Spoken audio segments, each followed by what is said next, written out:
very, very, headstrong woman. And, she had her stuff planned out. She had it planned out as good as she could.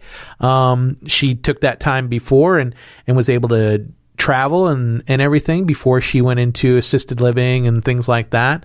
But she did. She was early on, and that was when the products weren't near as effective of what they are now.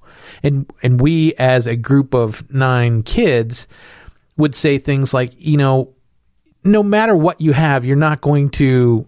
If you leave us something, it's not going to be, a lot. It'll be something. We all wanted mementos more than anything.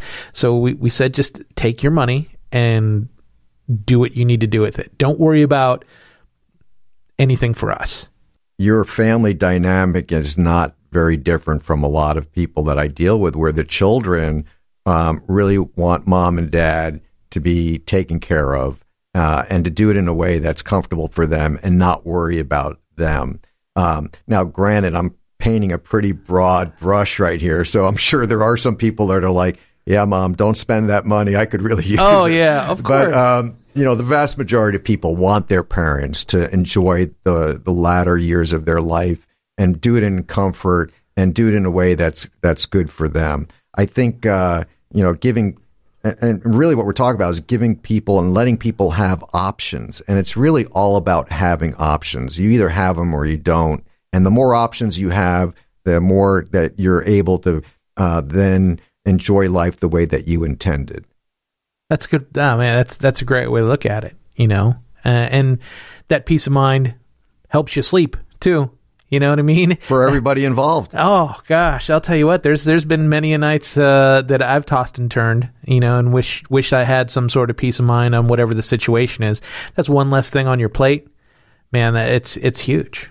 Well, I was fortunate where my mom lived in Spring Hill, which is on the other coast of Florida. So it was a 3.5-hour drive for my wife and I. And towards the end, we were there constantly. But, we were happy to make the trip. We weren't happy to see them go as fast as they both did. They literally passed 13 days apart from each other.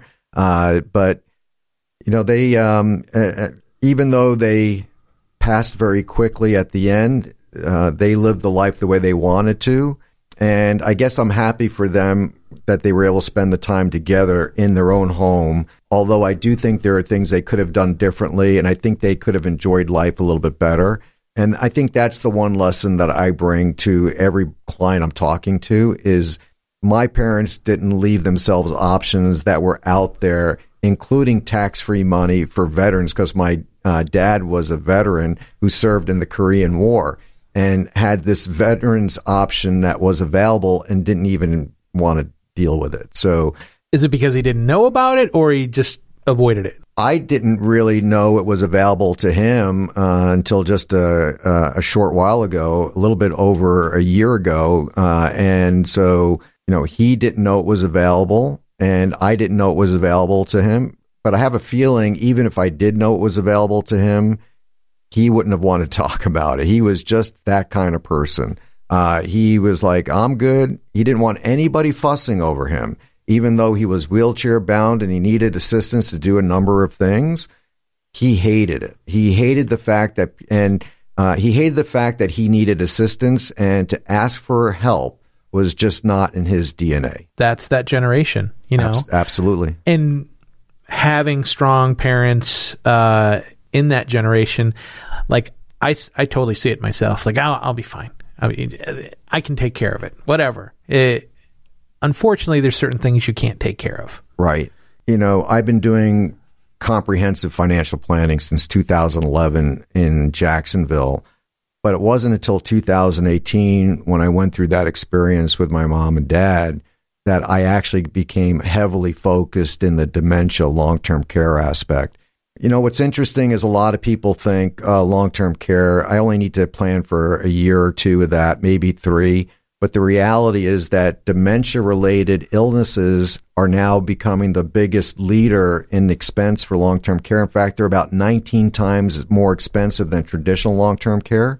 And the timeline for stroke or dementia-related illnesses can last not just 2 to 3 years, but can last 10 years and longer. Right. So You have to be prepared if you want to try and maintain the choices and lifestyle that you want in retirement. Right. Look at Kirk Douglas. He had that massive stroke in what was that, like 20 years ago? Yeah. He lived to be 100.